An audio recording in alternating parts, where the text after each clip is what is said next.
Doctor Manjunath ಅವರ ಪತ್ನಿ ನಮ್ಮ ಜೊತೆ ಬನ್ನಿ, ಅವರ ನೇರವಾಗಿ ಮಾತಾಡಿಸ್ತೀನಿ. ಮೇಡಮ್, ಗೆಲುವಿನ ಸನಿಹಕ್ಕೆ ಹೋಗಿದ್ದಾರೆ, ಬರಬೇಕಿತ್ತು. ಗೆಲುವಿನ ಸನಿಹಕ್ಕೆ ಹೋಗಿದ್ದಾರೆ, ಏನು ಹೇಳ್ತೀರಿ? ತುಂಬ ಸಂತೋಷ ಆಗ್ತಿದೆ. ಅವರು ಜನರಿಗೆ ಒಳ್ಳೆ ರೀತಿಯಲ್ಲಿ ಒಂದು ಸೇವೆ ಮಾಡಿ ಬರಲಿ ಅನ್ನೋದೊಂದು ನನ್ನ ವಿಶಸ್. ನಿಮಗೇನು ರಾಜಕೀಯ ಕುಟುಂಬ ಏನು ಹೊಸದಿರಲ್ಲ, ನೀವು ಕೂಡ ಬೆನ್ನೆಲುಬಾಗಿ ಓಡಾಟ ಮಾಡಿದಿರಿ. ಅದು ನನ್ನ ಕರ್ತವ್ಯ ಇತ್ತು, ನಾನು ಮಾಡಿದ್ದೀನಿ. ಅದಕ್ಕೆ ತಕ್ಕಂಗೆ ಜನ ನನಗೆ ಸ್ಪಂದನೆ ನೀಡಿ ಸಹಕಾರ ನೀಡಿದ್ದಾರೆ. ಅವರಿಗೆಲ್ರಿಗೂ ನನ್ನ ಧನ್ಯವಾದಗಳು. ಕ್ಷೇತ್ರದಲ್ಲಿ ಬಿಜೆಪಿ ಮತ್ತೆ ಜೆಡಿಎಸ್ ಕಾರ್ಯಕರ್ತರು ಒಟ್ಟಾಗಿ ಕೆಲಸ ಮಾಡಿದ್ದಾರೆ ಅಂತ ಕುಮಾರಸ್ವಾಮಿ ಹೇಳಿದ್ರು. ಖಂಡಿತ ಹೌದು, ಖಂಡಿತ. ಇಲ್ದಿದ್ರೆ ಈ ಜಯ ನಮಗೆ ಸಿಗ್ತಿರ್ಲಿಲ್ಲ. ಈಗ ಡಾಕ್ಟರ್ ಏನು ಗೊತ್ತಿಲ್ಲ, ಆಪರೇಷನ್ ಥಿಯೇಟರ್ ಮಾತ್ರ ಅಂತ ಸಾಕಷ್ಟು ಟೀಕೆ ಟಿಪ್ಪಣಿಗಳು. ಈಗ ಅವರಲ್ಲಿರುವಾಗ ಅವ್ರಿಗೆ ಯಾವ್ಯಾವ ಥರ ಅನುಭವ ಆಗಿತ್ತು ಅಂತ ಅವ್ರಿಗೆ ಗೊತ್ತಾ? ಅನುಭವ ಪಡೆದವ್ರಿಗೆ ಗೊತ್ತಿರುತ್ತಲ್ಲಿ. ಜನಸಾಮಾನ್ಯರ ಕಷ್ಟ ಸುಖಗಳನ್ನು ನೋಡೇ ಅವರು ಒಬ್ಬ ಆರೋಗ್ಯ ಕ್ಷೇತ್ರದಲ್ಲಿ ಆ ಸಾಧನೆ ಮಾಡಿ ಇಡೀ ರಾಜ್ಯದಂತ ಒಂದು ಹೆಸರು ಮಾಡಿದ್ರು. ಅಭ್ಯರ್ಥಿಯಾಗಿ ಘೋಷಣೆ ಆದಾಗ ನಿರೀಕ್ಷೆ ಇತ್ತ? ನೀವೊಂದು ಮಾತು ಹೇಳಿದ್ರಿ, ಈಗಷ್ಟೇ ಹೋಗ್ತಾ ಇದೀವಿ ಅಂತೇಳಿ. ಟಿಕೆಟ್ ಘೋಷಣೆ ಆದ ದಿನವೂ ಕೂಡ ಹೌದು, ಖಂಡಿತ ಹೌದು. ಅವಾಗಷ್ಟೇ ನಾವು ರಾಜಕೀಯನ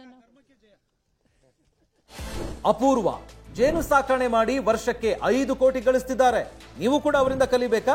ಅವ್ರ ಜೊತೆ ವಿಡಿಯೋ ಕಾಲ್ ನಲ್ಲಿ ಮಾತಾಡಬೇಕಾ? ಈಗಲೇ ಫ್ರೀಡಮ್ ಆಪ್ ಡೌನ್ಲೋಡ್ ಮಾಡಿ.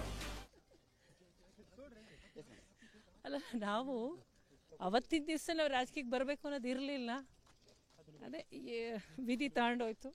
ಸರ್ ಕೂಡ ರಾಜಕೀಯವಾಗಿ ಇಂಟ್ರೆಸ್ಟ್ ಕೂಡ ಇರಲಿಲ್ಲ. ದೇವೇಗೌಡರು ಕೂಡ ಒಂದ್ ರೀತಿ ಇಂಟ್ರೆಸ್ಟ್ ಬೇಡ, ಜನಸೇವೆ ಚೆನ್ನಾಗಿ ಮಾಡಿದ್ದಾರೆ ಅಂತ ಹೇಳ್ತಾ ಇದ್ರು. ಹೌದು, ಯಾಕೆಂದ್ರೆ ಈ ಕ್ಷೇತ್ರ ಅಂಥ ಸುಲಭವಾಗಿ ಸಾಧನೆ ಮಾಡೋಂಥ ಕ್ಷೇತ್ರ ಅಲ್ಲ. ಅದಕ್ಕಷ್ಟೇ ಅವ್ರು ಹೇಳಿರೋದು. ಅದು ಮಂಡ್ಯ ವರ್ಸಸ್ ಹೃದಯನ ಒಂದು ಚರ್ಚೆಗಳು ಕೂಡ ಆಯ್ತು.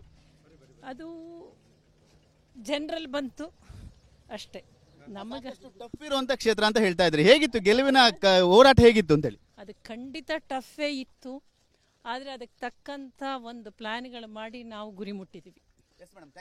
ಕೊನೆಯದಾಗಿ ಕ್ಷೇತ್ರದ ಕಾರ್ಯಕರ್ತರಿಗೆ ಏನು ಹೇಳ್ತೀರಿ, ಓಡಾಡದಂಥವ್ರಿಗೆಲ್ಲ?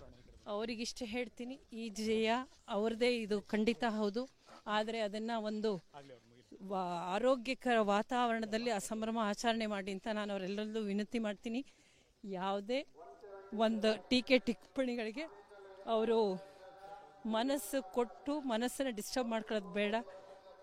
ಸಮಾಜದಲ್ಲಿ ಒಂದು ಶಾಂತಿಯುತವಾದ ಸಂಭ್ರಮ ಆಚರಣೆ ಆಗಲಿ ಅಂತ ಹೇಳ್ತೀನಿ. ಕೊನೆ ನೇರ ಪ್ರಶ್ನೆ. ಸಾಕಷ್ಟು ಅಭಿಮಾನಿಗಳೊಂದು ಡಾಕ್ಟರ್ ಅವರು ಕೇಂದ್ರ ಸಚಿವರಾಗಬೇಕು, ಆರೋಗ್ಯ ಸಚಿವರಾಗಬೇಕು ಅಂತೇಳಿ ಒತ್ತಡಗಳು ಮತ್ತು ಕೂಗುಗಳು ಕೂಡ ಕೇಳಿಬರ್ತಾ ಇದೆ. ಅದು ಮೇಲಿನ ನಾಯಕರಿಗೆ ಬಿಟ್ಟಿದ್ದು ಅಷ್ಟೇ. ಭಾವುಕರಾಗಿದ್ದೀರಿ? ಇಲ್ಲ ಇಲ್ಲ, ಖಂಡಿತ ಇಲ್ಲ, ಖಂಡಿತ ಇಲ್ಲ. ಇದಿಷ್ಟು ಡಾಕ್ಟರ್ ಮಂಜುನಾಥ್ ಅವರ ಪತ್ನಿಯ ಮಾತು. ಸಾಕಷ್ಟು ಖುಷಿ ಕೂಡ ತಂದೆ, ಸಾಕಷ್ಟು ಒತ್ತಡ ಕೂಡ ಇತ್ತು. ಆ ಒಂದು ನಡುವೆ ಒಂದು ಗೆಲುವು ಸಿಕ್ಕಿರೋಂಥದ್ದು. ಯಾಕೆಂದ್ರೆ ಇದೊಂದು ಕ್ಷೇತ್ರ ಸಾಮಾನ್ಯವಾದ ಕ್ಷೇತ್ರ, ಸಾಕಷ್ಟು ಟೀಕೆ ಟಿಪ್ಪಣಿಗಳು ಬಂದಿತ್ತು. ಈ ನಡುವೆ ಗೆಲುವು ಸಿಕ್ಕಿದೆ ಅನ್ನೋ ಮಾತುಗಳು ಕೂಡ ಹೇಳ್ತಾ ಇರುವಂಥದ್ದು. ಕ್ಯಾಮರಾಮನ್ ಸೈಯದ್ ಜೊತೆ ಸುನಿಲ್, TV9 ರಾಮನಗರ.